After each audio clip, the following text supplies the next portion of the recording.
Let us get an overview of predefined functions.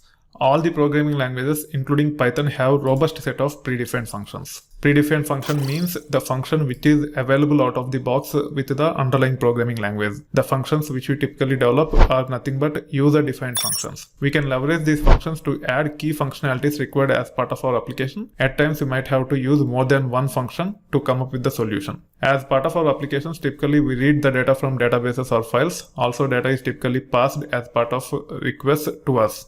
They are nothing but REST API requests. Once data is read from databases or files, we process the data. This is where the predefined functions comes handy. After data is processed, either we save the data back to database or files or provide responses to requests such as REST API requests. Even though there are thousands of predefined functions as part of Python as well as Python-based libraries, let us explore most common ones to begin with. They can be categorized as numeric functions, string manipulation functions, and date manipulation functions. When it comes to data, here is how the data will look like. There are several other ways also, but these are some of the common examples. If it is CSV, where the data is represented in the form of text with numbers and alphabets, this is how the data will look like. Data will contain multiple attributes. All the values related to the attributes will be typically separated by some delimiter. It can be comma, the way it is delimited here. It can be semicolon, colon, or even some ASCII characters. This is how JSON will look like. JSONs will have the keys and values. The first element in this JSON is nothing but ID and the value is 1. The second element is unique ID and the value is this one, so on and so forth.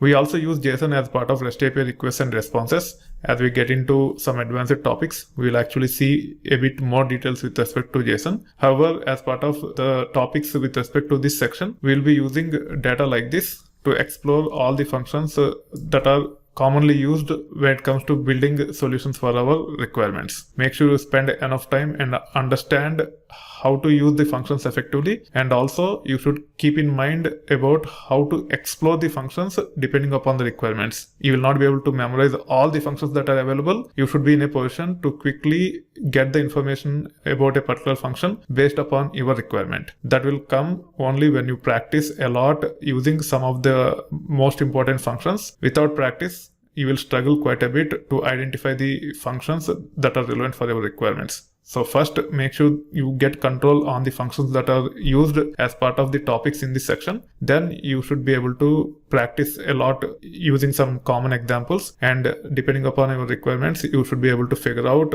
which function should be used for what purpose. If not, you will be in a position to write your own functions, which are nothing but user-defined functions. Even to develop user-defined functions, instead of developing the functionality entirely with your programming skills, you should be in a position to leverage the existing functions as much as possible and limit your coding. So that's how you should work with respect to any programming language, not just Python. That being said, let's get into the details with respect to some of the common functions that we use on regular basis and be comfortable with the functions that are available as part of Python, and then we'll take it further.